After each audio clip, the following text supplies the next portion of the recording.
জামাতে ইসলামকে আসলে যেহেতু তারা একটা ইসলামিক দল, আপনারা জানেন যে ভারত তাদেরকে পছন্দ করে না, আমেরিকা তাদেরকে পছন্দ করে না, সেই জন্য তাদের ক্ষমতায় যাওয়া বা তাদের জেতা তাদের জন্য খুব কঠিন। তারা এই দেশ চালাতে পারবে না, কোনো বিদেশি কোনো বড় শক্তি তাদেরকে সমর্থন করবে না। এই জন্য বিএনপি ছাড়া আমাদের আপনাদের কেউ কোনো আমাদের আর বিকল্প নাই। তাই করে না, পছন্দ করে না, জামাত শিবিরকে ইন্ডিয়া পছন্দ করে না, আমেরিকা পছন্দ করে না, তাহলে সমস্যা কোথায়? সমস্যা কি?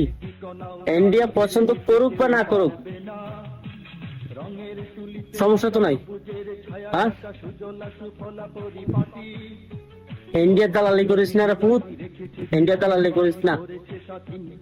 ইন্ডিয়ার দালালি করে একজন তো গেছে, ওদের ভবিষ্যৎ অন্ধকার। ডাকসু নির্বাচন দেখ, ওইখান থেকে ওদের শিক্ষা হওয়া উচিত।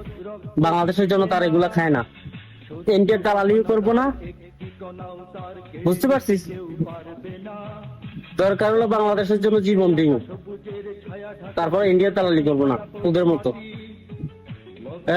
চিন্তা করে বলবো না, কোনো সমস্যাটা কোথায় বেটা?